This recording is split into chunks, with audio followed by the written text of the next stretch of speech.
കേരളത്തിൽ do or die Bihar model യാത്ര നയിക്കാൻ രാഹുൽ ഗാന്ധി. അതിനർത്ഥം രാഹുൽ ഗാന്ധിക്ക് അടുത്ത വിദേശ പര്യടനത്തിന് പോകാനുള്ള സമയമായി എന്നാണ്. ബീഹാറിലെ പ്രഹസനം നടക്കുമ്പോൾ തന്നെ വിവരമുള്ളവർ പറഞ്ഞതാണ്. നോക്കിക്കോ, ഈ പ്രഹസനമൊക്കെ കഴിഞ്ഞ് പപ്പുവെങ്കിൽ ഏതെങ്കിലും വിദേശ രാജ്യത്തേക്ക് മുങ്ങും. അതുപോലെ തന്നെ സംഭവിച്ചില്ലേ?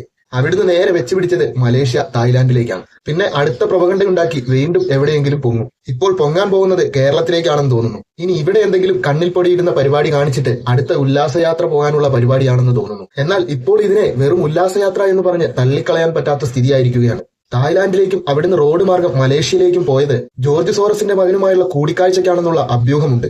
അതിനെ ശരിവെക്കുന്നതായിരുന്നു തൊട്ടടുത്ത ദിവസങ്ങളിൽ ലഡാക്കിൽ നടന്ന അനിഷ്ട സംഭവങ്ങൾ. അല്ലെങ്കിൽ പിന്നെ പപ്പുവെങ്കിലിന് എന്താണ് മലേഷ്യയിലും തായ്ലാന്റിലും കാര്യം? ഇത് ആദ്യത്തെ സംഭവമല്ല. വളരെ ഗൗരവമായി നോക്കിക്കാണേണ്ട ചില വസ്തുതകൾ ഇതിലുണ്ട്. 2019 ഡിസംബറിൽ രാഹുൽ ഗാന്ധി ഒരു വിദേശയാത്ര നടത്തുന്നു. 2020 ജനുവരി ഫെബ്രുവരി മാസങ്ങളിൽ ഡൽഹിയിൽ പ്രക്ഷോഭങ്ങൾ ഉണ്ടാകുന്നു. വീണ്ടും 2020 ഡിസംബറിൽ ഒരു യാത്ര നടത്തുന്നു. 2021 ജനുവരിയിൽ വീണ്ടും പ്രക്ഷോഭങ്ങൾ ഉണ്ടാകുന്നു. വീണ്ടും 2023 ജൂണിൽ യാത്ര നടത്തുന്നു. 2023 ജൂലൈയിൽ പ്രക്ഷോഭങ്ങൾ ഉണ്ടാകുന്നു. രാഹുൽ ഗാന്ധിയുടെ ഇന്നത്തെ ആക്ടിവിറ്റികൾ വെച്ച് നോക്കുമ്പോൾ ഇതൊക്കെ നിസാരമായി തള്ളിക്കളയാൻ പറ്റുന്നവയാണെന്ന് എനിക്ക് തോന്നുന്നില്ല. ശ്രീലങ്കയിലെയും ബംഗ്ലാദേശിലെയും നേപ്പാളിലെയും ഒക്കെ പോലെ കലാപങ്ങളുണ്ടാക്കി രാജ്യത്തെ അട്ടിമറിക്കാൻ പല ശക്തികളും ഇവിടെ തക്കം പാർത്തിരിപ്പുണ്ട്. അവരുടെയൊക്കെ തലവനായിരിക്കുമോ ഈ രാഹുൽ ഗാന്ധി?